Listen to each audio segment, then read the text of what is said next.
Après un premier arc bien riche et sympathique, mais pas transcendant pour les lecteurs du Weekly Shonen Jump, Dragon Ball va connaître un véritable tournant. Et ce sera pour la première fois à l'occasion d'un tournoi.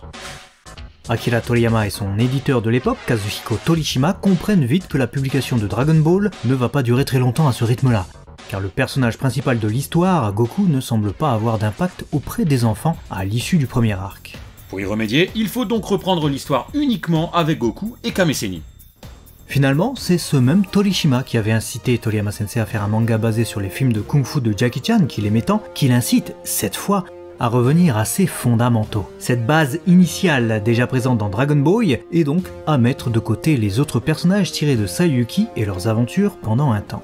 Bien qu'on reverra Bulma, Oolong, Puer et Yamcha rapidement pendant le tournoi, se concentrer sur Goku et Kame Sennin permettra de développer l'objectif du jeune garçon et de renforcer toute l'ambiance martiale instaurée au début du manga, au point d'en faire carrément une marque de fabrique. Le tournoi d'arts martiaux de Dragon Ball naît donc à ce moment-là, tout comme les combats endiablés entre de puissants adversaires, le tout commenté par un arbitre et commentateur, une spécialité de la maison. Une spécialité empruntée à d'autres mangas pour le coup, mais aussi et surtout au sport IRL. Histoire et personnages. Goku quitte ainsi sa montagne sauvage pour se rendre auprès d'un sage, comme l'avait fait le roi des singes Sun Wukong dans la pérégrination vers l'ouest. Sauf que dans son cas, bien qu'il allait s'améliorer et découvrir de nouveaux pouvoirs, il allait devenir immortel. Avec l'entraînement qu'il a suivi durant son enfance, le corps de Goku est aussi dur que l'acier, comme celui de Wukong, qui lui, peut aussi résister aux coups d'épée, aux boules de feu et même à la foudre. Mais cette fois, notre Goku va tenter de transcender ça. Kame Sennin joue donc le rôle de ce sage immortel Subhuti dans cette conclusion de l'arc s'inspirant de Saiyuki, le voyage en Occident. Finalement, on met de côté les autres personnages, mais il reste du voyage en Occident. Effectivement, Kame Sennin est vieux et vu qu'il est âgé de plus de 350 ans, il nous semble immortel. Il possédait d'ailleurs le phénix qui donne l'immortalité, bien que celui-ci soit mort d'une intoxication alimentaire. Et tout comme Subhuti, c'est un ermite capable d'enseigner son art à notre jeune garçon singe. Un art ici probablement plus grand encore que celui qu'il a reçu de son défunt grand-père Son Gohan, puisque Kame Sennin, alias Muten Roshi, était son maître. On parle souvent du thème du voyage initiatique quand on résume des mangas comme Dragon Ball, ou bien encore du monomythe de Campbell, qui est l'idée que tous les mythes du monde racontent essentiellement la même histoire. Et pour ce qui est d'un récit initiatique, il met généralement en scène un protagoniste, souvent orphelin, qui va partir de chez lui en quête de quelque chose pour progresser, et peu à peu devenir plus fort en rencontrant des mentors et de puissants opposants. Les exemples ne manquent pas quand il s'agit de tracer les points communs entre les différentes œuvres possédant ce schéma narratif en commun. Mais dans le cas de cet arc du 21e Tenkaichi Budokai, on va être un peu surpris, car il y ajoute des schémas et des idées inattendues pour les lecteurs d'un récit d'aventure. Aussi, alors que l'inspiration du voyage en Occident semblait se dissiper avec cet arc, elle est au contraire bien présente, comme vous avez commencé à vous en rendre compte. Ce n'est qu'à la toute fin de l'arc suivant qu'elle commencera véritablement à s'estomper. Au cours de cet arc, Goku progresse énormément, bien que ça ne saute pas aux yeux sur le plan mental car il conserve sa naïveté et son caractère bon et simple, on le constate en revanche assez nettement du point de vue physique. Kame Sennin promet de faire de ses élèves des surhommes et tout ça, ça passe par de l'entraînement et de la rigueur. Et puisque tu parles d'élèves au pluriel, il est temps d'introduire le deuxième élève de l'école de la tortue dans le récit. Krillin. Tout à fait. En la personne de Krillin, donc chez nous, Goku a donc maintenant un rival, à qui se mesurer et qui peut le titiller pour faire ressortir tout le meilleur chez lui. Torishima avait expliqué que pour faire briller Goku, il fallait un autre personnage pour le titiller. Le voilà. Krillin est sournois, malicieux et ne recule devant rien pour l'emporter. Là où Goku est pur, naïf et foncièrement bon, et peut donc aussi se faire avoir facilement à cause de cette facette. Goku peut monter sur le Quinton, qui n'accueille que les personnes qui ont le cœur pur, tandis que Krillin, lui, ne le peut pas. Présenté dès le début de la période de l'entraînement qui précède le 21e Tenkaichi Budokai, ce petit bonze malicieux et légèrement suffisant à l'égard de Goku a un nom typiquement japonais. Le gars est pourtant d'inspiration Shaolin. Sa dégaine est celle d'un moine, Shaolin effectivement, et qui pratique le kung-fu, du crâne rasé en passant par l'uniforme jusqu'aux brûlures de moxibustion sur la tête. Et un bout du mot Shaolin se retrouve d'ailleurs dans son nom, c'est la partie Lin, car en japonais Shaolin se dit Shaolin. C'est de là que vient donc le Lin de Krillin. Shaolin veut dire jeune forêt littéralement, et ça a beaucoup amusé Toriyama apparemment car il a choisi le temple Oolin comme lieu d'origine du jeune rival de Goku. Oolin qui signifie plutôt beaucoup de forêt, ou beaucoup de lin. Et la partie cri du coup? La partie cri, ça n'existe pas, ça vient donc de rien du tout. Sauf quand je te marche sur le pied là. Ah Là, il y a un cri, tu vois. Mais sinon, pour ce qui est du nom du personnage donné par Toriyama, c'est Kuri, qui signifie à la fois châtaigne, Ah, d'où marron? mais provient aussi de l'expression Kuri Kuri Bozu, qui désigne le crâne chauve des moines. Ouais, donc un nom typiquement japonais. Pourquoi Krillin du coup? Probablement que le U a chuté chez nous pour tenter de faciliter la prononciation, car c'est bien connu qu'on est des gros galériens incapables d'aligner deux syllabes. Mais la prononciation exacte aurait dû être Krillin, car sinon ça veut plus vraiment rien dire si on perd même le lin. Ouais, de toute façon, ça veut déjà plus rien dire en l'état sans le curry. Et moi, le curry, j'adore. Goku, lui, c'est le raisin. C'est quoi le rapport? Le rapport, c'est que tout au long de Dragon Ball, Toriyama Sensei va faire ce genre de vanne, de jeu de mots. Ici, Budo désigne les arts martiaux, mais c'est aussi comme ça qu'on dit le mot raisin en japonais. Et évidemment, Goku et Krillin vont être les premiers à former un duo de comiques pour les lecteurs du Weekly Shonen Jump. Kame Sennin, on t'oublie pas non plus. On risque pas, puisque c'est par lui que tout va se décider dans cet arc. C'est lui qui accepte de prendre comme élèves les deux jeunes garçons dans le but de faire d'eux des experts en arts martiaux capables de participer à la plus prestigieuse des compétitions qui a lieu dans 8 mois.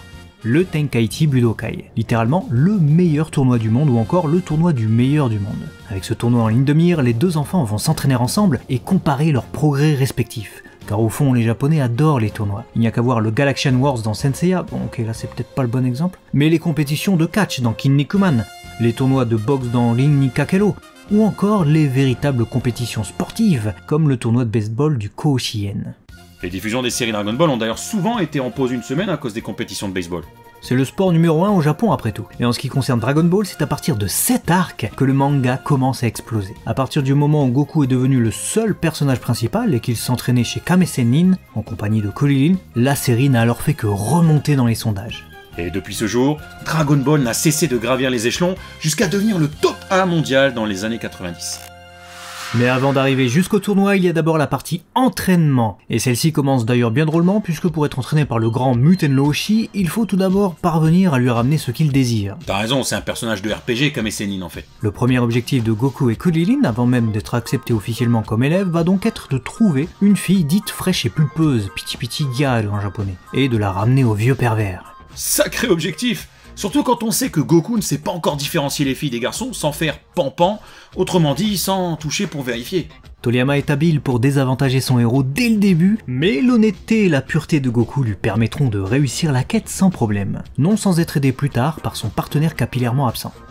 On a quelques persos secondaires et tertiaires que nous présente Toriyama pour servir les situations souvent comiques des chapitres de cette partie de l'histoire, un peu à la manière des chapitres de Dr. Slump là encore, où certains persos ne viennent que pour faire une petite apparition, servir le gag ou le propos, puis repartent sans donner de nouvelles. Pire que des ex. Parmi ces persos loufoques, on a la jeune fille obèse que Goku ramène à Kame House, quand le vieux papy lui demande de lui trouver une fille à son goût. Ça servira à Goku pour affiner ses connaissances sur les filles et sur les goûts de son maître. Après ça, il ramène une magnifique sirène, mais là aussi ça finit en désillusion pour notre papy. Preuve que tous les vils désirs pervers du vieux ne peuvent jamais être récompensés. Ouais, car même avec notre personnage suivant, rien ne se passe comme prévu. Lunch. Une jeune femme poursuivie par la police que Goku et Krillin parviennent à secourir lorsqu'ils se lancent à la recherche de l'objectif de leur futur maître. Déjà, poursuivi par la police, c'est pas bon signe. Krillin avait raison. Oui, on découvre très vite que Lunch est une jeune femme chelou qui peut changer de personnalité à chaque fois qu'elle éternue, passant d'une brune naïve et gentille à une blonde furie criminelle et grossière. Notre duo la ramène à Kame House, qui fera la joie de Kame Sennin, jusqu'à ce qu'il découvre l'entourloupe avec la révélation de la personnalité violente de Lunch. Et même la personnalité douce ne lui apportera pas la joie escomptée car elle le fera finir coincé sur un chiotte avec une intoxication alimentaire. Encore une. Pourtant elle s'appelle Lunch, donc repas en anglais, c'est plutôt ironique. Heureusement, elle ne viendra pas apporter son lot de problèmes à nos héros pendant le tournoi, puisque pour cette première édition, elle ne se déplacera pas. Ah, fais gaffe à ce que tu dis, à notre époque on pourrait se faire des films et te prêter des idées machistes avec cette phrase. Tu sais, niveau problèmes et cassosseries, ils en ont déjà bien assez avec Kame Sennin et les autres couilles qu'on va découvrir dans ce tournoi. Lunch, c'est juste un micro-soulagement pour eux. Il est d'ailleurs difficile de savoir ce que Toriyama Sensei avait prévu pour ce personnage. Avait-il réellement anticipé le fait qu'elle allait rester aussi longtemps à Kame House? Dur à dire, car comme la sirène ou la jeune fille obèse, elle sert d'abord à l'aspect comique, avec des situations qui l'amènent à mettre souvent bien mal Kame Sennin et son entourage. Mais c'était aussi le personnage clé ramené, le succès déverrouillé du RPG, avec la mission réussie pour nos héros, ce qui fait officiellement d'eux des élèves de l'école de la tortue. Après ça, Lunch s'illustrera principalement sur des scènes comiques, n'allant jamais faire de l'ombre à d'autres persos féminins plus importants, comme Bulma. C'est dommage car tout était travaillé chez ce personnage. Sa double personnalité, son chara-design et même son aspect tranchant avec ses réparties. Et vu que tu parles de character design, c'est le moment de caser la référence de Toriyama, encore un film de Jackie Chan, Wheels on Mills, ou Soif de justice en VF, un film sorti en 1984, soit la même année que les premiers chapitres de Dragon Ball, et dans lequel Jackie Chan et son cousin s'entraînent ensemble et tombent amoureux d'une jeune voleuse qu'ils invitent à venir rester chez eux pour se cacher. Tiens, ça me rappelle quelque chose. Et dans ce film, on a cette scène avec une jeune femme au look bien marqué des années 80 et qui a très probablement inspiré la dégaine de Lunch. Ah ouais! Le Tenkaichi Budokai. Après 8 mois d'entraînement, c'est l'heure du Tenkaichi Budokai. La compétition se déroule sur un seul jour dans le manga. Le 7 mai de l'âge 750, Goku a alors toujours 12 ans, mais il est dans sa 13e année. Krillin, lui, a 1 an de plus. Mais trêve d'amuse-gueule, passons au plat principal. Le Tenkaichi Budokai est, à l'instar du Grand Prix du village Penguin dans Dr. Slump, une compétition à succès qui peut justement permettre au manga de se forger son propre succès auprès des lecteurs. On avait aussi un autre tournoi précurseur dans Dr. Slump avec le Sekaiichi Sugoi wa Dareda Budokai, autrement dit le tournoi pour savoir qui est le plus incroyable du monde. Un tournoi mixant déjà combat et comédie. Pour le cadre, Toriyama Sensei a choisi une île du sud, semblable à Bali, où il a très récemment passé ses vacances. Le temple des arts martiaux est une reproduction presque fidèle des temples hindouistes de Bali, les Pula, et le folklore local ressemble également à ce qu'on retrouve dans le monde réel avec ses festivals appelés Odalan. Il est même possible que l'auteur se soit inspiré des Odalan qui se tiennent sur 4 jours pour créer son propre événement, puisqu'en 2014 il a révélé dans le magazine Saikyo Jump qu'à l'origine, le Tenkaichi Budokai était un festival qui a peu à peu évolué en compétition d'arts martiaux. Mais un peu à la manière des Jeux Olympiques, la compétition n'a pas lieu tous les ans, mais ici tous les 5 ans. En tout cas, elle avait lieu tous les 5 ans depuis sa création à l'âge 650, mais ça a été ramené à 3 ans ensuite. Avant de commencer la compétition, il faut un uniforme à nos héros. Quoi de mieux qu'un dogi bienvoyant pour montrer au monde les exploits de l'école de la tortue. Ouais, orange pétant ou rouge pour l'animé, vous choisissez, mais c'est clairement pas Passepartout. D'ailleurs, vis-à-vis de ces dogis jaune-orangé en référence à ceux des moines Shaolin, et notamment ceux des Shaolin-Si du sud, Toriyama Sensei révélera ne pas avoir été très satisfait du choix de Toei Animation, qui fut de les mettre rouges. Bah tu m'étonnes, tu te casses la tête à établir des couleurs en référence à quelque chose de bien précis pour ton personnage et ton univers, et on vient modifier ça. Pour quelle raison d'ailleurs? On sait pas trop, mais il est fort possible qu'à cette époque, en 1986, Toei Animation n'avait peut-être pas suffisamment de peinture de la bonne couleur pour ses cellulos. C'est en tout cas une des pistes, et elle ne serait pas déconnante quand on voit que le bleu nuit et le rouge pétant sont beaucoup plus utilisés que bien des couleurs à cette époque. Ma théorie a toujours été qu'ils avaient un stock infini de bleu nuit, mais assez peu de certaines autres couleurs, expliquant ainsi le fossé énorme qui existe entre la variété des couleurs de l'anime et celle du manga couleur ou même des illustrations de Toriyama Sensei. Du coup, en plus de ces références notables pour tout ce qui entoure ses personnages, Toriyama Sensei a eu la gentille attention de caser son guide à Bali, un dénommé Wayan Budiasa, pile sur la pleine page introduisant le temple des arts martiaux. Sur son t-shirt, on peut d'ailleurs lire son nom. Toriyama Sensei a révélé son nom et son existence à l'occasion de la publication du Birdland Press numéro 19 en 1985. Aussi, la porte du temple des arts martiaux est un Kandi Bentar ou portail scindé, un portail qu'on retrouve à Bali et à Java, à l'entrée des édifices religieux notamment. D'ailleurs, la religion, ou plutôt l'appartenance religieuse, va être vite fait survolée avec le cas de Nam dans cet arc. La série animée Dragon Ball qui commence en février 1986 ira aussi de ses petites références tout en restant dans la continuité de celle de l'auteur, comme ici avec l'écran titre des épisodes du Tenkaichi Budokai qui est un hommage à l'introduction du logo de Golden Harvest, la société de production de plusieurs films de Jackie Chan et de Bruce Lee. Si tu comprends pas qu'on est sur des combats d'arts martiaux avec ça, je sais pas ce qu'il te faut. Surtout que ce logo apparaissait justement en intro de films tels que Wheels on Mills dont on a parlé tout à l'heure. Les participants des éliminatoires. 137 participants sont inscrits au tournoi, mais seuls 8 d'entre eux participeront aux phases finales en combattant à la vue de tous sur la surface de combat extérieure du temple des arts martiaux, appelé Bubutai en japonais. Mais pour arriver jusque là, il faut déjà passer les éliminatoires en affrontant divers adversaires, tous plus chelous les uns que les autres. Tiens, regarde sa tête à celui-là. Comme on va avoir pas mal d'informations à traiter et à transmettre dans ce DB Times, on va passer plutôt rapidement sur les combattants des éliminatoires. Le premier opposant de Goku lors de ces éliminatoires est le combattant numéro 69. Celui-ci est crédité sous le nom d'O Otoko dans l'anime et le Daizen Shuset, autrement dit grand homme ou géant, mais il ne fut réellement baptisé que dans les produits dérivés. C'est un lutteur gigantesque portant une grosse moustache et Goku le bat sans même le faire exprès. Mais le truc drôle avec ce personnage, c'est que Toei Animation a réutilisé son character design pour un personnage qui apparaît juste avant dans l'anime, un karatéka qu'affronte Yamcha dans un dojo. C'est pas le même art martial, mais le character design est similaire, le nom du perso crédité aussi, de même que son seiyuu Daisuke Gori.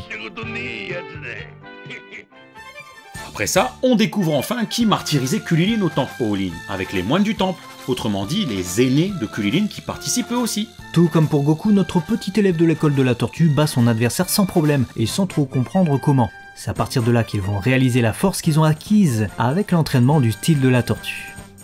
Deuxième adversaire battu par Son Goku lors des éliminatoires.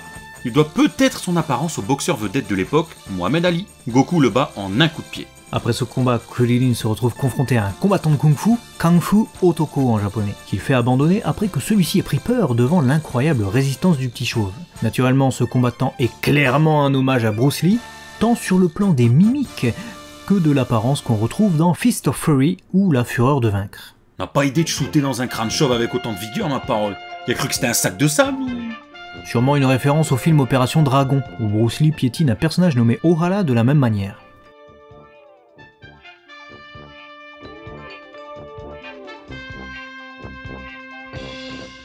Le dernier combat marquant de Goku lors des éliminatoires est celui qui le voit opposé à l'expert en arts martiaux du style du lion. Il a le numéro 82 et doit son apparence à celle de l'acteur Han Ying-chie, très certainement. Un acteur de films d'arts martiaux qui joue notamment l'antagoniste dans le film The Big Boss avec Bruce Lee.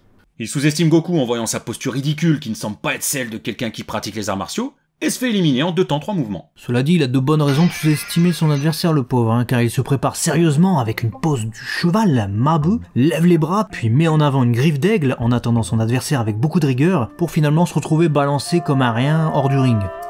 Dans le manga, c'est seulement à ce moment-là que Yamcha réapparaît. On parlera de lui plus tard, mais c'est important de le préciser car l'anime nous le fait apparaître la veille lors des inscriptions du Tenkaichi Budokai. Et ce même Yamcha va aussi avoir des adversaires durant ses éliminatoires. Notamment le karatéka, anecdotique et surtout le combattant numéro 40. Un loup qui va donc être opposé à notre Yamcha qui s'est coupé les cheveux et a enfilé un bandeau rouge pour imiter Kim Bass dans The Protector, alias le retour du chinois en VF. Ou alors peut-être pour imiter Tsukutsun dans Dr Slump, je sais pas. Le Roga Huruken de Yamcha l'emporte facilement contre le véritable homme loup, signe que Yamcha gère mieux la technique des crocs du loup qu'un véritable loup. Les participants des phases finales. Après avoir passé les éliminatoires, 8 finalistes se dégagent. On va maintenant s'attarder sur eux en détail, avec leur rôle dans l'histoire et leurs références. On commence par celui qui les présente tous. Le commentateur du Tenkaichi Budokai est un personnage central dans cette compétition. C'est lui qui explique les règles et commente les matchs en direct. Le commentateur remplace le narrateur peu à peu puisqu'au fur et à mesure des chapitres, les narrations de début de chapitre disparaissent remplacées par les commentaires de l'annonceur qui explique ce qui vient de se passer et réaffirme l'enjeu du chapitre. Et il remplace aussi les arbitres qui faisaient le décompte des combats au départ, sans raison apparente. Ouais, Toriyama Sensei répondra d'ailleurs ceci à ce propos dans le Dragon Ball Boken Special. Ah, maintenant que tu le dis, t'as raison. Voyons, peut-être que c'était pour faire des économies, ou pour le coût du travail. Ce qu'il n'a pas improvisé en revanche, c'était ses refs, puisqu'un commentateur qui annonce les noms des concurrents avant combat, ça existe certes depuis longtemps, mais ça a aussi eu toute sa mesure dans le film Master of the Flying Guillotine sorti en 1976, où un commentateur excentrique à petite moustache annonce les noms des personnages avant leur combat. Son style occidental n'a jamais trouvé de référence officielle, mais on peut en revanche soupçonner Toriyama Sensei de s'être inspiré du présentateur et comédien Kazuyoshi Morita, pour ce qui est du costume et des lunettes noires, qu'il porte en permanence lui aussi. Bacterian. Bacterian est le premier opposant à l'un de nos héros dans ses phases finales. Il est quart de finaliste et affronte Kulilin au cours d'un combat plus comique qu'autre chose. On est clairement dans le même genre de combat de cassos que ce qu'on avait déjà dans Dr Slump. La force peut gagner, mais non sans être mis en difficulté par la cassosserie. Le comique s'exprime avec la puanteur de Bacterian, un homme dont on dit qu'il n'a jamais pris un seul bain de sa vie et qui utilise son odeur nauséabonde comme arme contre ses adversaires. Fun fact, pour en rajouter une couche, Toriyama Sensei a indiqué dans le guidebook Dragon Ball Boken Special, sorti l'année suivante, que Bacterian exerçait le métier de cuisinier. Menteur, un métier où il faut une hygiène irréprochable. Je sais pas dans quel resto il a travaillé, mais il devait pas tenir une journée et finir par se faire éjecter dans les poubelles à chaque fois. Tiens, justement, là où on le voit dans les fillers de l'animé de l'arc Piccolo Daimao. Après, c'était surtout pour la vanne, mais pour être sérieux 2 secondes, je suis pas certain que beaucoup de personnes puissent tenter quoi que ce soit contre ce gars. Il est tout de même en phase finale et Kulilin galère pas mal contre lui. Il faut même l'aide de Goku pour lui rappeler qu'il n'a pas de nez et devrait donc pas être incommodé par les odeurs. My God, Incommodé, pas incommodé, l'odeur de cul sale qu'il vient de traîner sur son uniforme, elle doit être imprégnée. Toujours est-il qu'après un âpre combat, davantage psychologique, Kulilin gagne, en alliant la force au gag, puisqu'il terrasse Bacterian avec un coup de pied et l'achève par un P. Retour à l'envoyeur. Avec sa tenue, ce personnage s'inspire des lutteurs pros. Son nom, quant à lui, vous l'avez deviné, dérive du mot anglais bacteria, une bactérie, en adéquation avec les nombreux germes dont il est sûrement porteur. Yamcha. Le deuxième combat des quarts de finale met en scène Yamcha contre Jackie Chun. Le petit ami de Bulma depuis 8 mois et grand ami de Goku est opposé à un vieux maître rigolo qui nous rappelle vaguement quelqu'un. Cependant, alors que le lecteur s'attend naturellement à voir Yamcha briller une nouvelle fois après ses prouesses de l'arc précédent, eh bien, il n'en sera rien. Et avec ce tournoi commence un pattern qui sera ensuite répété pour lui. À chaque compétition, il perd systématiquement au premier tour des phases finales. À sa décharge, il tombe aussi toujours sur un des gros fous du tournoi. Soit le vainqueur, soit un demi-finaliste redoutable. On pourrait en débattre, mais cette constante a peut-être joué sur son moral et sa confiance en lui, puisqu'au fur et à mesure qu'on avance dans Dragon Ball, Yamcha ne se verra plus comme un grand guerrier redoutable. Il ira au front à reculons d'abord, puis carrément plus du tout ensuite, ne se sachant plus de taille. Mais bref, profitons du Yamcha de cette époque, qui était encore un bon guerrier dans le top 5 des meilleurs combattants terriens. Effectivement, et c'est là qu'on se dit que ce Jackie Chun ne va pas être une mince affaire. Le Longa Huhuken qu'on n'avait plus revu depuis l'arc précédent ne fonctionne pas, alors qu'il avait pourtant mis à mal Goku. Et il suffit d'une petite rafale de Papy Jackie Chun pour éjecter Yamcha hors du ring. Leur rapport de force changera par la suite et Yamcha surpassera cet homme, qui est en réalité Kame Sennin. Mais le travail sera long. Ouais, et encore avec DBS, ce rapport de force perd un peu de sa superbe. Car va-t-on savoir si, in fine, le overpower cheaté Papy Kame Sennin n'a pas encore redépassé Yamcha. Lan Fan. Le troisième quart de finale fait s'opposer deux personnages qu'on ne connaît pas au départ, Lan Fan et Nam. Une femme fatale versus un homme pur et naïf. Inspiré de Renault Citroën dans Dr Slump, si c'est un personnage, pas seulement une voiture, je vous jure, Lan Fan est une jeune femme au physique avantageux. Et avantagé, qui use de la même technique fourbe pour combattre. Elle se déshabille en plein combat pour déstabiliser son adversaire et ça marche plutôt bien sur Nam, son adversaire qui en plus est plutôt pur et timide le pauvre. Surtout qu'elle n'utilise pas que ses charmes, mais aussi un côté attendrissant qui semble moins fatal, mais qui est fatal quand même. Mais quand il passe aux choses sérieuses et décide de fermer les yeux pour ne plus être distrait, Lan Fan ne fait pas long feu. Notons que c'est aussi l'unique participante des phases finales du 21e Tenkaichi Budokai et que bien qu'on la connaisse surtout avec les cheveux violets, du fait de l'anime, elle est en fait rousse dans le manga. Et en parlant de cheveux, Lan Fan hérite de ceux de Drampire, un autre personnage féminin de Dr Slump en petite tenue. Ce type de cheveux bouclés et épais était très à la mode aux États-Unis dans les années 70 notamment. Comme ce perso se promène en petite tenue, rien n'est laissé au hasard. Lan Fan est la contraction de Lingerie Foundation, autrement dit, Lingerie and Foundation. Lorsque je travaillais en agence de pub, les sous-vêtements féminins étaient appelés Lanfan. C'est la contraction de Lingerie and Foundation, lingerie et maquillage. Le personnage a ce type d'image. Environ un an après l'apparition de ce personnage, Toriyama Sensei déclara qu'après le tournoi, Lan Fan s'était marié à un homme nommé Trunks. Oui, en 1987, le Trunks que l'on connaît n'existait pas encore, c'est donc un homonyme. Et son nom n'est pas dû au hasard puisqu'il désigne un caleçon. Cocasse pour le mari de la jeune femme en petite tenue. Gilan. On termine le petit tour des quarts de finalistes défaits avec Gilan, un monstre dépeint comme un kaiju, les monstres du cinéma japonais qu'affectionne particulièrement notre auteur préféré. C'est genre Godzilla quoi. Voilà pour le plus connu chez nous. Sinon pour le cas de Gilan, son nom lui vient probablement de Gilon, tiré du film Gamera versus le grand kaiju Gilon. Toriyama avait déjà fait référence à Gamera avec Kogamera, son enfant qui apparaissait dans le premier arc, il refera des références à ces films plus tard, vous verrez. Fun fact, dans Dr Slump, on avait déjà un kaiju inventé de toutes pièces par Toriyama avec l'Adigo, une anagramme de Godzilla. Gilan est le tout premier adversaire de Goku en phase finale, il s'agit d'un monstre ailé en apparence semblable à un dinosaure. Dans l'univers de Dragon Ball, Gilan appartient au clan de Gilan, un clan de créatures ayant la capacité de créer une sorte de gomme par la bouche aussi résistante que la pierre lorsqu'elle durcit. C'est d'ailleurs cette capacité appelée Gulu Gulu Gum, ou gomme tortillon en VF, qui donnera du fil à retordre à Goku durant son duel. Notre héros ne doit son salut qu'à deux éléments introduits avec l'arc précédent. Alors que tout semblait désespéré pour Goku, sa queue coupée par Puer à la fin de l'arc précédent, 8 mois auparavant, repousse et le sauve in extremis. Face à l'énorme puissance de notre jeune héros capable de détruire le Gulu Gulu Gum et un mur de l'enceinte de l'arène, Gilan décide d'abandonner. Si l'on met de côté le combattant de Kung Fu qui abandonne contre Kulilin lors des éliminatoires, c'est le tout premier cas d'abandon lors d'une phase finale du Tenkaichi Budokai. Et pas le dernier.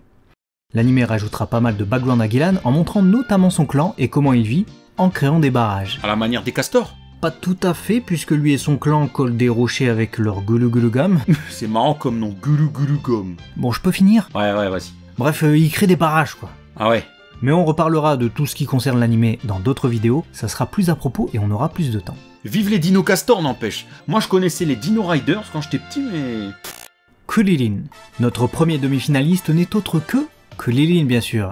Ah merde, ça veut dire qu'il perd en demi-finale s'il est là. Effectivement opposé à Jackie Chun, qui n'est autre que son maître déguisé, Krillin ne pouvait que difficilement atteindre la finale. Il y a mis du sien pourtant, et a vite compris que son opposant était un vieux pervers et qu'il y avait moyen de ruser pour gagner. La ruse fait d'ailleurs partie des armes de notre petit bonze depuis son introduction à Kamehaos, et il s'en sert à nouveau ici. Ça souligne bien son côté espiègle, et c'est ce qui le différencie fondamentalement de Goku qui est pur, naïf et beaucoup moins porté sur ces choses-là. Ce combat va permettre de montrer plus clairement les progrès de Krillin, puisqu'en ayant la chance d'être confronté à son maître, on peut mesurer le petit fossé qui les sépare. Celui-ci est réel et permet d'envoyer Jackie Chun en finale sans trop de discussion, mais il n'est pas insurmontable, et c'est ce qui nous permet de dire que le petit chauve a fait de sacrés progrès, et qu'il n'est plus très loin du niveau de son vieux maître. Ce combat mélange d'ailleurs deux styles, l'aspect comique qui continue avec toute la comédie de nos deux adversaires qui tentent de ruser non seulement leur opposant, mais aussi le public et l'arbitre, mais aussi le sérieux du combat avec la rigueur des arts martiaux et de l'apprentissage. En gros, c'est comme cette chaîne, du NAM dans du sérieux, et du sérieux dans du NAP. Nam. L'autre demi-finaliste défait, malgré un quart de finale fort vaillant, est... NAM. Ici encore avec ce perso, on inaugure un pattern que Toriyama Sensei réutilisera dans ses Tenkaichi Budokai, mais toujours avec le soin de faire différent, en tout cas généralement. Il introduit un combattant venu du sud, dans le plus pur style bouddhiste, mais plutôt typé moine indien ou indonésien pour coller avec l'ambiance de l'île Papaya très certainement. Nam porte un bindu au milieu du front, une marque religieuse couleur vermillon que portent les hindous. Mais du coup, il est bouddhiste ou hindou? On sait pas. Parmi les participants du Tenkaichi Budokai, entouré d'une aura bouddhique, on a Nam, puis on aura le roi Chappa, et ensuite Ub, qui reprendra la même essence du background de Nam, celui d'un combattant au cœur pur qui participe au tournoi pour gagner l'argent de la récompense qui lui permettrait d'acheter de l'eau ou de la nourriture dans le second cas pour sa famille.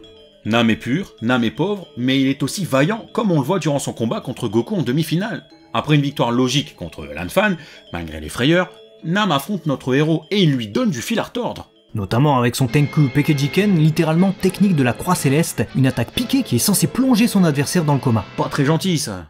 Il y a une double vanne à souligner avec cette attaque. Tout d'abord au Japon, pour désigner une note parfaite, on utilise le cercle de fleurs Hanamaru.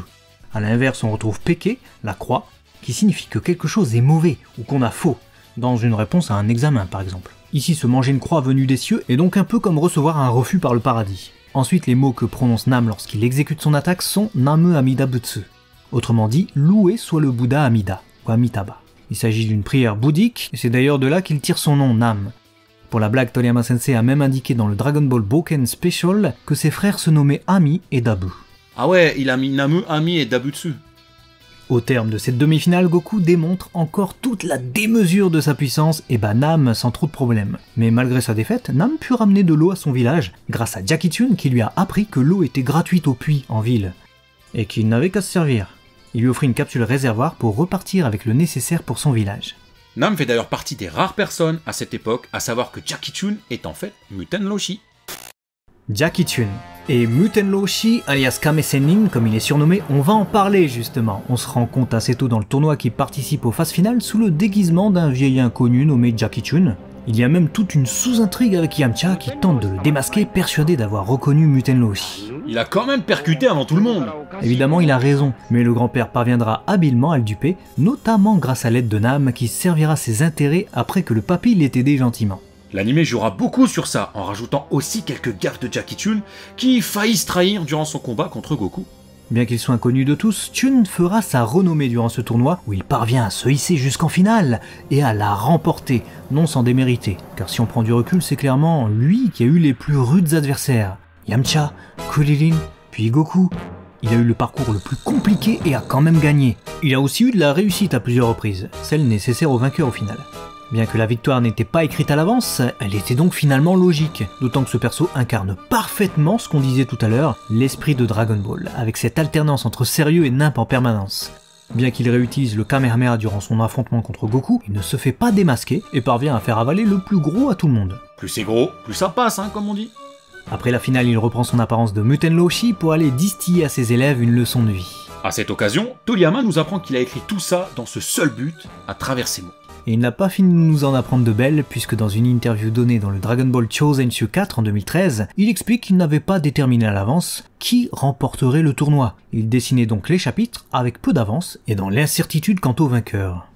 Je le dis souvent, bien que je ne devrais probablement pas, mais je n'avais pas décidé à l'avance de qui allait gagner les matchs du Tenkaichi Budokai. Ainsi, même moi, je dessinais dans le suspense. J'imagine que je laissais les choses se faire à l'époque. En fin de compte, tout Dragon Ball était globalement comme ça, je pense. Ceci peut d'ailleurs expliquer l'énorme incertitude quant au vainqueur du tournoi qui persiste jusque dans les tout derniers instants. Il a peut-être voulu nous plonger dans son dilemme. Sur cet arc, après Goku et Krillin bien sûr, Kame Sennin est encore le personnage le plus intéressant, car il évolue aussi. Il apprend de ses élèves à qui il a voulu enseigner quelque chose et se rend compte que ceux-ci ne sont plus très loin de son niveau. Il façonne aussi le monde de Dragon Ball avec sa patte, donnant une continuité à notre héros, lui montrant que l'effort est important, mais que le repos l'est aussi. Qu'il faut bien travailler, bien étudier, bien s'amuser, bien manger et bien se reposer. Les bases de l'école de la tortue. Qu'il faut aussi se relever et repousser ses limites toujours plus. Et plus explicitement, il amène aussi notre héros sur une voie de la répétition de l'effort qui le suivra toute sa vie. Il donne aussi à ce petit coquin de Krillin une vraie structure qui l'amène à se bonifier et amène la remise en question de nombreux personnages et est salvateur pour quelques-uns et beaucoup moins pour d'autres. Il détruit même carrément la Lune, ce qui montre non seulement son potentiel surhumain, mais également qu'il peut bouleverser littéralement le monde de Dragon Ball. Si ce Kame Sennin chevelu en uniforme sombre de Taiji Quan s'inspire probablement des vieux maîtres chinois en apparence, son nom quant à lui dérive tout droit de la référence favorite de Toriyama Sensei pour cette œuvre, Jackie Chan. Eh oui, et il lui rend hommage jusque dans ses techniques comme avec le Suiken ou la technique de l'homme ivre qui fait directement écho au film The Drunken Master. Son Goku. On l'a vu avec Jackie Chun, Goku échoue donc en finale. Mais difficile de faire court sur notre protagoniste car c'est quand même un arc qui le construit beaucoup. On peut dire que les tournois sont souvent une solution de facilité pour créer des arcs complets avec peu d'intrigue et de background autour des personnages, mais indubitablement dans Dragon Ball, le protagoniste en ressort souvent grandi. Et quand ce n'est pas lui, ce sont ses camarades.